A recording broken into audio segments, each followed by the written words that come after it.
شهر رمضان الذي أنزل فيه القرآن هدى للناس وبينات من الهدى والفرقان. الحمد لله رب العالمين والصلاة والسلام على خاتم الأنبياء والمرسلين وعلى آله وأصحابه ومن تبعهم بإحسان إلى يوم الدين. اما بعد. اللہ تعالیٰ اس کا عظیم احسان ہے کہ اللہ نے قرآن مجید سننے کی مجھے اور آپ کو توفیق دیا. یقیناً جتنے لوگ ہمارے ساتھ جمع ہیں وہ ایک تڑپ رکھتے ہیں کہ کچھ سنیں، اپنے علم میں اضافہ کریں. صبح میں سورۃ الرعد آیت نمبر 30 میں تفسیر جب بیان کر رہا تھا تو ایک آیت آپ نے پڑھا ہوگا جس میں اللہ سبحانہ و تعالیٰ فرماتے ہیں وَلَوْ أَنَّ قُرْآنًا سُيِّرَتْ بِهِ الْجِبَالِ أَوْ قُطِّعَتْ بِهِ الْأَرْضُ أَوْ كُلِّمَ بِهِ الْمَوْتَى. مکے کے لوگوں نے اللہ کے نبی صلی اللہ علیہ وسلم سے ایک نشانی مانگی، کوئی ایسا چمکدار آپ بتائیے کہ ہم مسلمان ہو جائیں. تو قرآن سے بڑھ کر کوئی معجزہ تو نہیں ہو سکتا. تو اللہ تعالیٰ نے اس کا جواب دیتے ہوئے کہا کہ ارے قرآن ایسی کتاب ہے اگر اسے پڑھا جائے تو پہاڑ چلنے لگے. کیا ہوگا؟ پہاڑ جو ہلتے نہیں ہیں وہ اپنی جگہ سے چلنے لگے. وَلَوْ أَنَّ قُرْآنًا سُيِّرَتْ بِهِ الْجِبَالِ أَوْ قُطِّعَتْ بِهِ الْأَرْضُ. زمین پھٹ جائے اس قرآن کی وجہ سے جو قرآن ہم سنتے ہیں. او کلم بہ الموتى، یا میت مردے بات کرنے لگے. یہ سب کچھ اگر ہو سکتا ہے ولو ان قرآنا، قرآن نکرہ ہے، ساری آسمانی کتابیں دو تفسیر مفسرین نے کیا ہے. تو قرآن کی یہ تاثیر ہے جو ہم سنتے ہیں، اللہ کا یہ کلام ہے.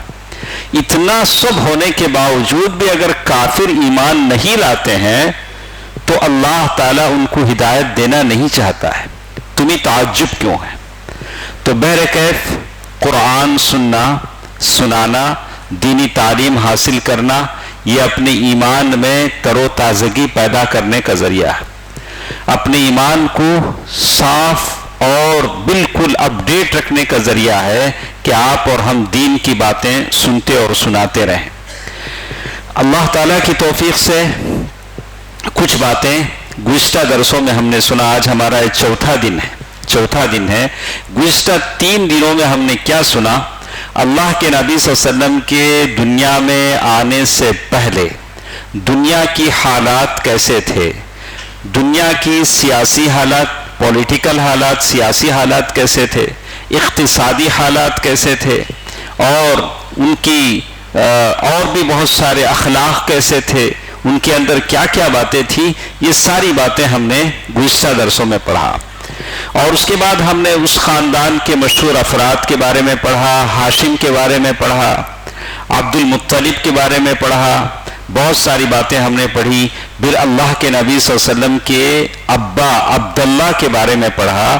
اور عبداللہ کا جو ٹائٹل تھا کیا تھا؟ ابن الذبیحین.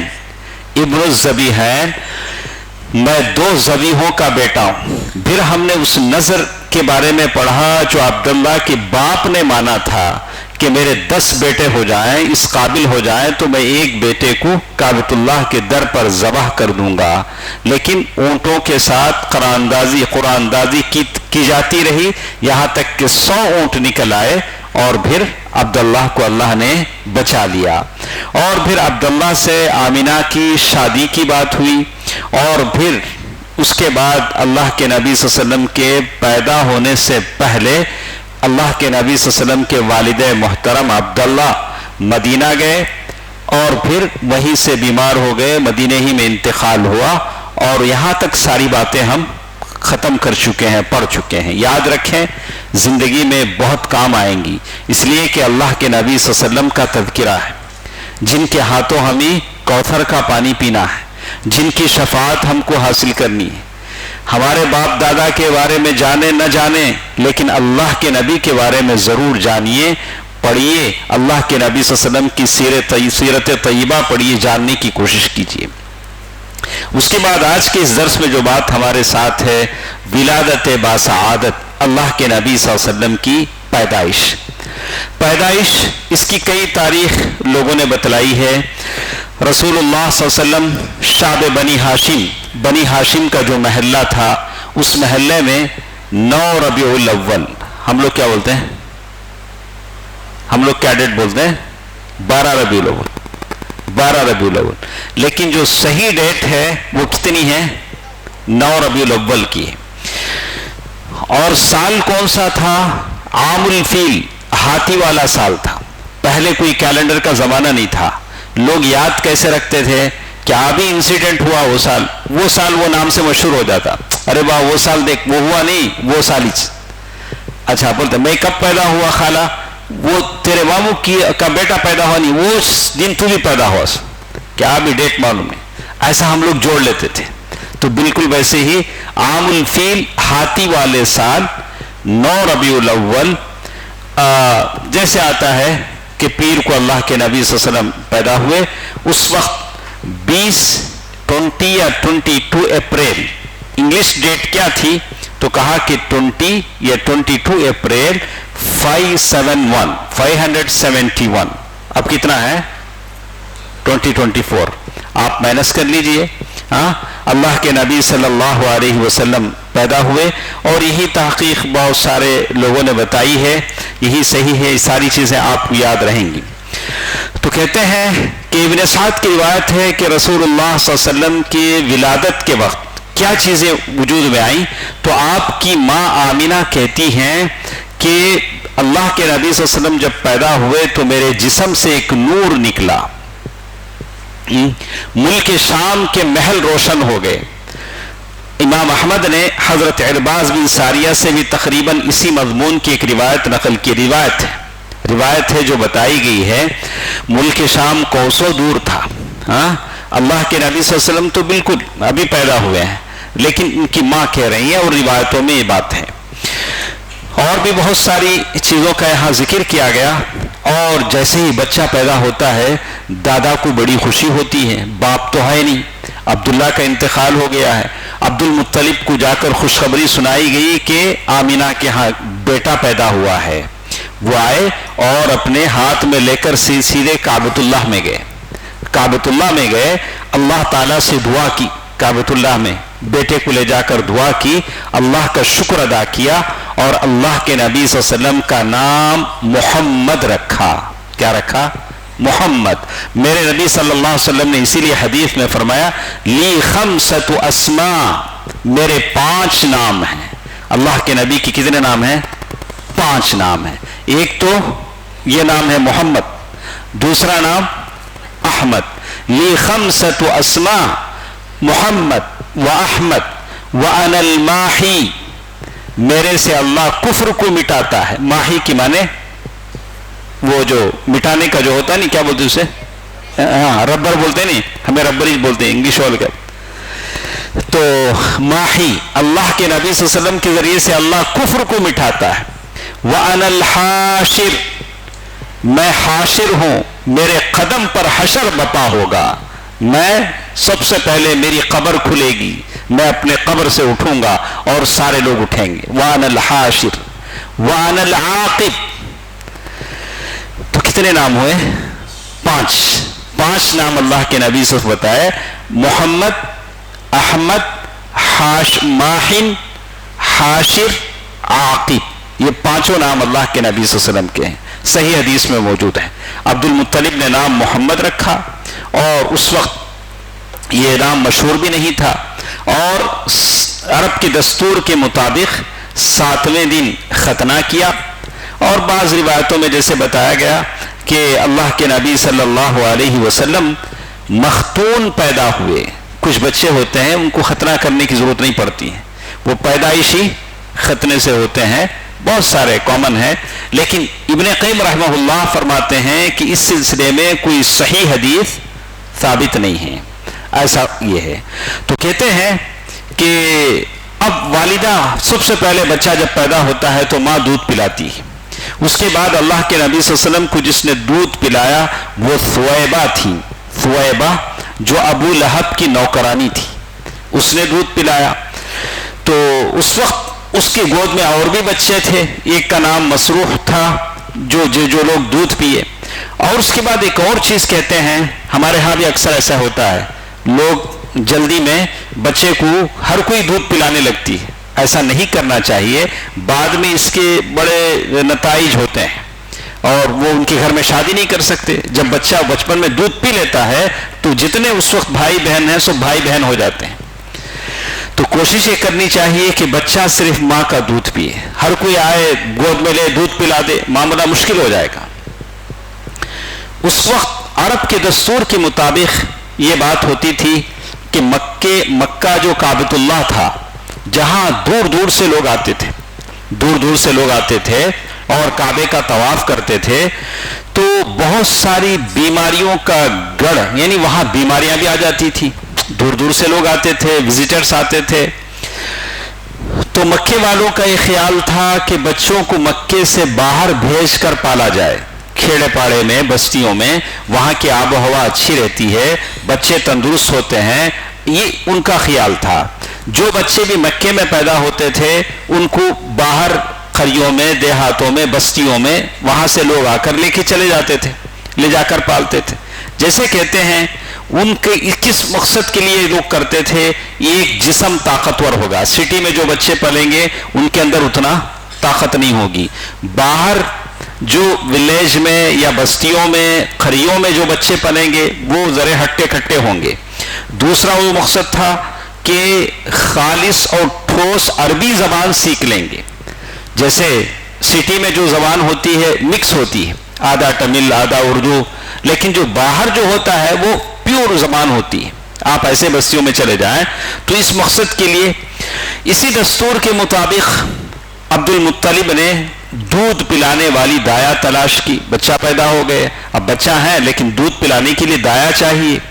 تو کہتے ہیں حلیمہ بنت ذویب, حلیمہ سعدیہ جیسے ہم کہتے ہیں, سعدیہ قبیلے کا نام ہے. تو اس دن ایسا ہوا کہ گاؤں سے بہت ساری عورتیں آئیں اور ہر عورت چاہتی تھی کہ مکے سے کوئی ایسا بچہ اسے مل جائے جس کے ماں باپ بڑے مالدار ہوں, جس کے ماں باپ بڑے مالدار ہوں. لیکن یہ محمد صلی اللہ علیہ وسلم ان کی حالت ایسی تھی کہ باپ زندہ نہیں تھے. اب ان کو یہ تردد تھا کہ یہ بچے کو اگر میں دودھ پلاؤں تو اس کا دادا مجھے کیا دے گا, بچہ تو یتیم ہے, بچہ تو یتیم ہے. یتیم بچوں کی ایک کہانی ہوتی ہے, اسی لیے علماء نے کتابیں لکھی اللہ کے نبی صلی اللہ علیہ وسلم کے اوپر, در یتیم, یتیم موتی, در یتیم کتاب لکھی. تو کہتی ہیں کہ جب انہوں نے ایک بڑا قصہ سنایا کہ کیسے بڑے بڑے مناظر انہوں نے دیکھے. کہتے ہیں کہ حلیمہ سعدیہ کہتی ہیں سعد قبیلے کی تھی, میں اپنے شوہر کے ساتھ, میرے گود میں بھی ایک بچہ تھا, میں لے کر مکہ آئی کہ بچہ تلاش کروں, کوئی بچہ مجھے مل جائے تو اچھا ہوگا. تو میں جب مکہ پہنچنے کے لیے آئی تو قحط سالی کے دن تھے. قحط سالی کسے بولتے ہیں؟ کھانے کو کیا بھی رہتا نہیں, نل میں پانی رہتا نہیں, ہنڈی میں چاول رہتے نہیں, کیا بھی رہتا نہیں, اسے بولتے ہیں قحط سالی. انگلش میں کیا بولتے ہو, انگلش میں کیا بولتے ہیں قحط سالی کو؟ بولتے ہیں, معلوم مجھے ورڈ نہیں آ رہا. ڈاؤٹ دیکھیں بولے وہ لفظ وہ صحیح ہے. تو وہ قحط سالی تھی. تو حلیمہ سعدیہ کہتی ہیں کہ میرے گود میں جو بچہ تھا وہ بچے کو دودھ پلانے کے لیے میرے سینے میں دودھ نہیں تھا, اور میں جس گدھی پر آ رہی تھی تو وہ کہتے ہیں وہ ایک سفید گدھی تھی جو اتنی کمزور تھی کہ سارے لوگ سامنے چلے جاتے, میں پیچھے رہ جاتی. نہ میرے سینے میں دودھ تھا اور یہ بچہ دودھ کی وجہ سے روتے روتے راتوں کو سوتا نہیں تھا, اور گدھی ایسی تھی. لیکن یہ قطرہ دودھ نہیں نکلتا تھا. ادھر بھوک سے بچہ اس قدر بلکتا تھا کہ ہم رات بھر سو نہیں سکتے تھے. نہ میرے سینے میں بچے کے لیے کچھ تھا، نہ اونٹنی اس کے لیے خوراک دے سکتی تھی۔ ہم بارش کا انتظار کر رہے تھے کہ خط سالی دور ہو جائے، خوشحالی آ جائے۔ یہ کون کہہ رہے ہیں؟ حلیمہ سعدیہ کہہ رہے ہیں، جو بچے کو دودھ پلانے کے لیے آئی تھی ان کی یہ حالت تھی۔ اور کہتی ہیں کہ میں اپنی گدھی پر سوار ہو کر چلی، اور وہ کمزوری اور دبلے پن کی وجہ سے ایسے تنگ آ گئی تھی کہ وہ سب سے پیچھے رہ جاتی، سارے لوگ سامنے ہو جاتے۔ وہ گدھی بھی ایسی تھی۔ اور وہ کہتی ہیں کہ ہم لوگ جب مکہ پہنچے تو کہتی ہیں کہ جتنی عورتیں میرے ساتھ آئی تھی سب کو بچے مل گئے، مجھے کوئی بچہ نہیں ملا، مجھے کوئی بچہ نہیں ملا۔ اور ہر عورت کے اوپر اللہ کے نبی صلی اللہ علیہ وسلم کو پیش کیا گیا، جتنی عورتیں آئی تھی بنو سعد سے سب کو کہا گیا کہ دیکھو یہ محمد ہے، یہ بچہ ہے، اس کا باپ نہیں۔ تو ہر عورت نے انکار کر دیا، بولا نہیں بھائی، اس بچے کو ہم دودھ پلائیں گے تو ہم کو کیا ملے گا، بچہ یتیم ہے۔ تو یہ کہتے ہیں کہ پھر ہم میں سے کوئی ایسی عورت نہیں تھی جس پر رسول اللہ صلی اللہ علیہ وسلم کو پیش نہ کیا گیا ہو، مگر جب اسے بتایا جاتا کہ آپ یتیم ہیں تو وہ آپ کو لینے سے انکار کر دیتی، صلی اللہ علیہ وآلہ وسلم۔ دیکھا آپ نے یتیموں کا حال کیا ہوتا ہے۔ اسی لیے اللہ کے نبی صلی اللہ علیہ وسلم نے حدیث میں بتلایا ہے کہ جو آدمی یتیموں کا اور بیواؤں کا خیال کرتا ہے وہ اللہ کے راستے میں مجاہد جہاد کرنے والے کے برابر ہے، اللہ اسے اتنا ثواب دیں گے۔ آپ کسی بیوہ کا خیال رکھیں، مہینہ بھر کسی کو اناج ڈال دیں، کسی بیوہ کے گھر میں آپ کی وجہ سے چولہا جل جائے، کسی یتیم بچے کو کالج کی کتابیں دلا دیں، اس کی اسکول کی فیس بھر دیں، تو کتنا بڑا ثواب آپ کو ملے گا۔ صلی اللہ علیہ وسلم کہتی ہیں کہ ہر آدمی سوچتے تھے کہ یہ تو یتیم ہے، بھلا اس کی بیوہ ماں اور اس کے دادا کیا دے سکتے ہیں، ہم کو کیا مل سکتا ہے۔ تو اب حلیمہ سعدیہ نے دیکھا کہ جتنی عورتیں آئی ہیں سب کو بچہ مل گیا ہے اور میری گود ہی خالی ہے، اور ان کو اچھا نہیں لگا کہ خالی گود واپس جائیں۔ تو انہوں نے اپنے شوہر سے کہا کہ مجھے اچھا نہیں لگتا ہے کہ میری ساری سہیلیاں تو بچہ لے کر جائیں اور میں تنہا واپس بغیر بچے کے جاؤں۔ ایسا کرتے ہیں میں جا کر اسی یتیم بچے کو لے لیتی ہوں، وہی یتیم بچے کو لے لیتی ہوں۔ تو ان کے جو شوہر تھے انہوں نے کہا کہ کوئی حرج نہیں ہے، لے لو، بچہ یتیم ہے، ہو سکتا ہے کہ اللہ اسی یتیم بچے میں ہمارے لیے برکت دے۔ دیکھا آپ نے، جس نیت سے آپ کام کریں گے اللہ اسی نیت سے آپ کو ثواب دے گا۔ تو کہتی ہیں حلیمہ سعدیہ کہتی ہیں کہ میں نے اس بچے کو اس وجہ سے لیا، میں نے اس بچے کو اس وجہ سے لیا کہ کوئی اور بچہ نہیں مل سکا۔ سمجھ میں؟ اگر کوئی اور بچہ ملتا تو ان کو نہیں لیتی۔ تو اس کے بعد وہ کہتی ہیں کہ ہم بچے کو لے کر اپنے ڈیرے پر واپس آئے، اور جیسے ہی میں نے اسے اپنے گود میں لیا تو بچے نے پیٹ بھر کر دودھ پی لیا۔ میرے سینے میں دودھ نہیں تھا، لیکن میرے بچے کو جب گود میں لیا تو اس بچے کی برکت یہ تھی کہ میرا سینہ دودھ سے بھر گیا۔ اور وہ کہتے ہیں کہ وہ اس بچے ہی نہیں اور جو بچے میرے ساتھ تھے وہ بھی پی لیے، وہ بھی خوب پیٹ بھر کر سو گئے۔ اور کہتے ہیں کہ ادھر میرے شوہر اونٹنی کا دودھ دوہنے گئے جس کے تھن میں کوئی دودھ نہیں ہوتا تھا، وہ تھن دودھ سے لبریز ہے۔ انہوں نے اتنا دودھ نکالا کہ ہم دونوں نے آسودہ ہو کر پیا۔ وہ زمانے میں کھانا پانی ایسے پکتا نہیں تھا، سالا چاول کھانا، بس لوگ ایک پیالہ دودھ پی کر سو جاتے تھے۔ بکری ہوتے تھے، اونٹ ہوتے تھے، دودھ نکالتے تھے، وہی ان کا کھانا پینا ہوتا تھا۔ تو کہتے ہیں کہ اونٹ نے اتنا سارا دودھ دیا۔ حلیمہ کہتی ہیں کہ اب ہم واپس اپنے گاؤں جانے لگے۔ آتے وقت حالت یہ تھی کہ میری سفید گدھی سب سے آخر میں ہوتی، باقی سب لوگوں کی سواریاں سامنے ہوتی۔ اب جب واپس جانے لگی تو سارے قافلے کے اونٹ میرے پیچھے ہو گئے، میری گدھی سامنے ہوگی۔ تو قافلے والوں نے کہا ذرا ہم پر مہربانی کر، تا تیز فاسٹ کہاں جاتی، ذرا ہم پر مہربانی کر، آخر یہ تیری وہی گدھی ہے جو تو بیٹھ کر آئی تھی، اب اتنی سپیڈ کیسے ہوگی؟ سارے لوگ پریشان، لیکن پتہ نہیں تھا کہ یہ ہیں محمد صلی اللہ علیہ وسلم، شافع محشر، ساقی کوثر صلی اللہ علیہ وسلم کی برکت ہے جو حلیمہ کے سارے خاندان کو آلی ہے۔ تو حلیمہ کہتی اللہ کی قسم یہ وہی ہے، لیکن میں سمجھتی ہوں کہ اس بچے کا ایک خاص معاملہ ہے۔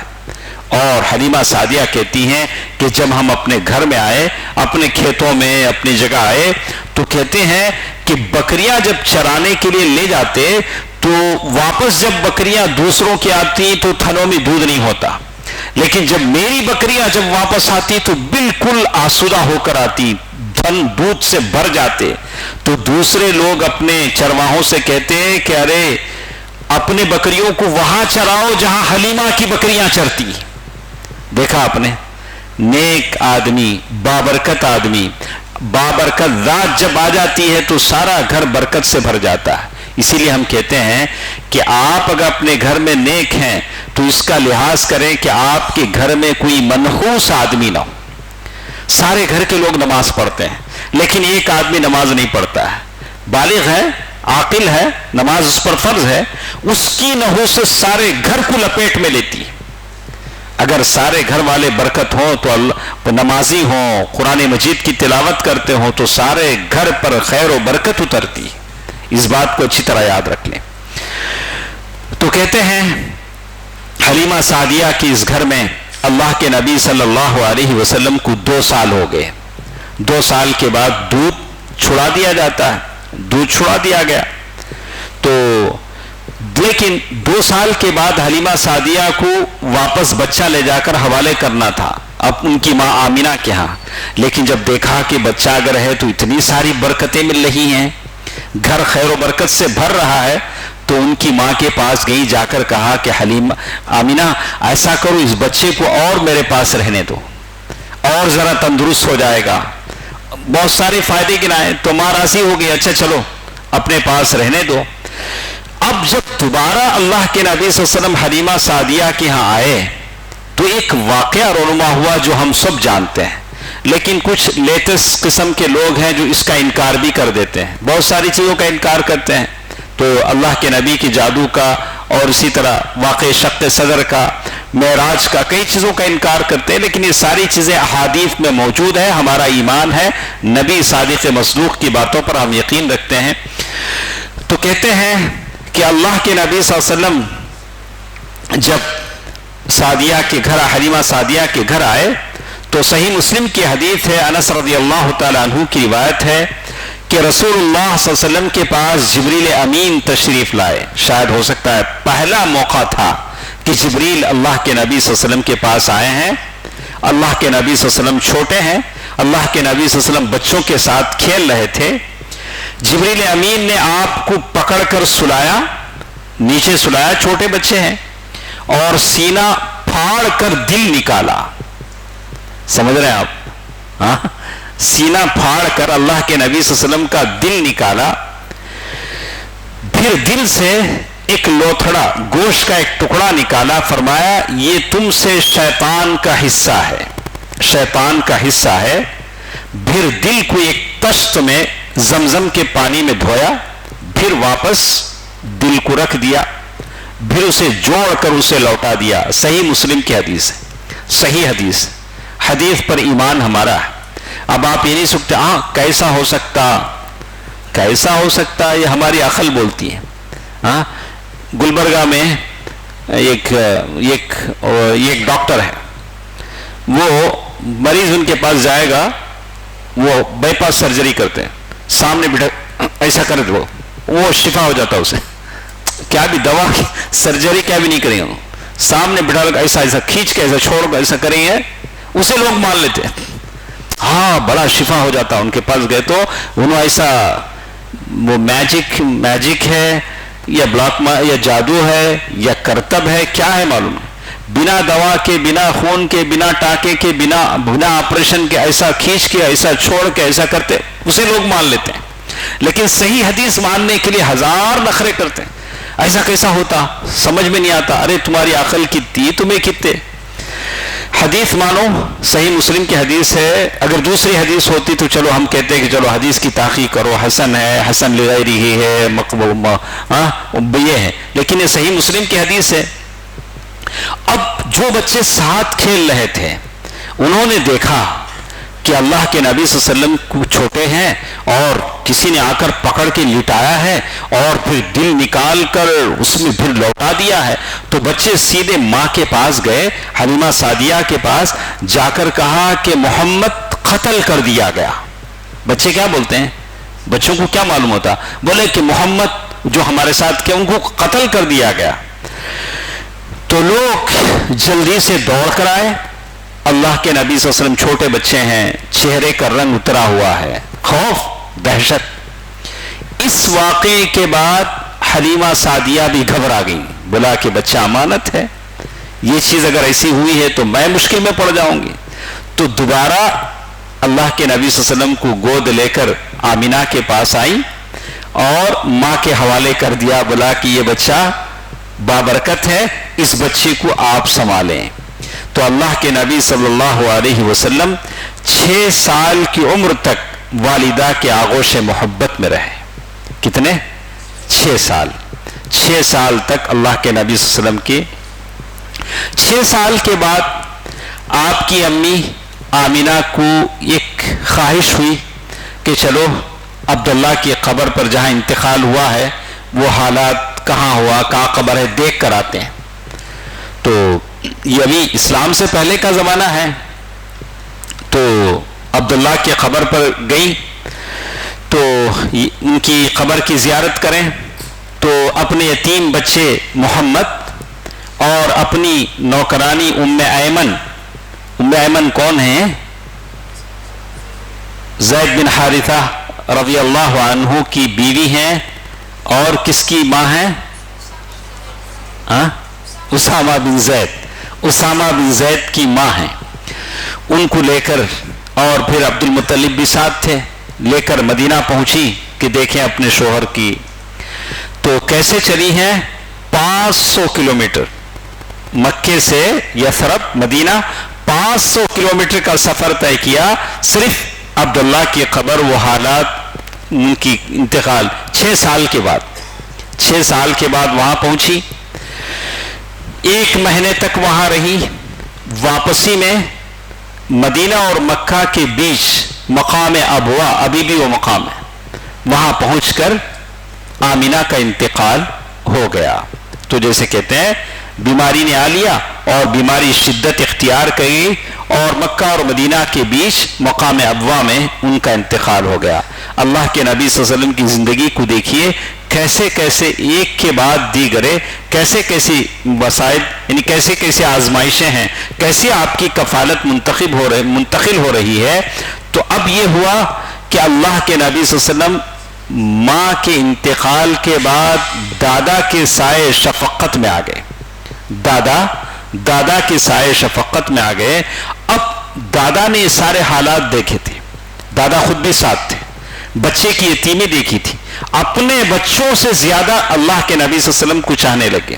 عبد المطلب کے لیے خاص مجلس کعبۃ اللہ میں بٹھائی جاتی تھی، ان کے لیے ایک سجادہ بچھایا جاتا تھا، کوئی اس پر بیٹھتا نہیں تھا.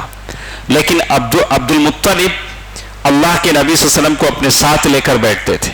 کوئی ان سے ہٹو بولتا بھی تو بولتے نہیں، یہ اس کے لیے بڑی شان ہے، وہ اللہ کے نبی صلی اللہ علیہ وسلم کی ذات اقدس ہے جس کا اتنا احترام وہ کرتے تھے. اب لے دے کر 6 سال میں تو ماں کا انتقال ہوا.